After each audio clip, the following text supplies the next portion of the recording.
Isang 10 anyos na batang babae ang ginahasa at pinatay ng isang trolley driver sa barangay Tanawan, Lupi, Camarines Sur nitong Sabado, Marso 15. Kinilalang biktima bilang isang grade 4 pupil na residente ng barangay Kabinitan, Ragay, Camarines Sur. Ang sospek ay kinilala namang si alias Berto, 19 anyos at residente ng barangay Binahan Upper, Lupi, Camarines Sur. Ayon sa ulat, hinatid ni Berto ang biktima at ang lola nito sa barangay Kulakling sa bayan ng Lupi, kung saan may tindahan ng gulay ang lola ng biktima. Pagkatapos nito, humingi umano si Berto ng tulong sa biktima sa pagpapatakbo ng kanyang trolley. Ngunit makalipas ang ilang oras, hindi na nakabalik ang bata sa kanyang lola. Dahil sa pag-aalala, nagsumbong ang lola sa mga opisyal ng barangay Kulakling na agad namang humingi ng tulong sa Lupi MPS. Sa tulong ng CCTV footage, natunto ng mga pulis ang biktima na huling nakasama ng sospek sa trolley. Based on the interview namin sa family, sa lola, and dun sa mga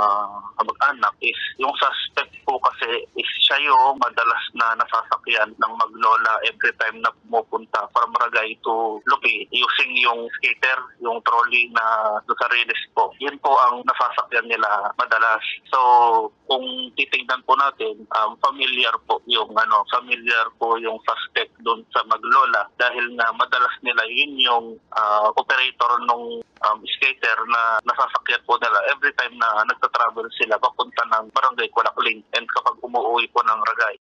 Alas 10:30 ng gabi, umamin si Berto sa krimen at itinuro ang lugar kung saan niya pinagsamantalahan at pinatay ang biktima. Nadatna ng bangkay ng biktima na walang saplot sa ibabang bahagi ng katawan at may malubhang tama sa ulo. Yung katawan ng bata is nakuha sa barangay Tanawan ng Lupi. Nasa medyo masukal na parte, siguro mga or less 50 to 100 meters away sa release na dinadaanan, may papasok pa siya doon sa loob.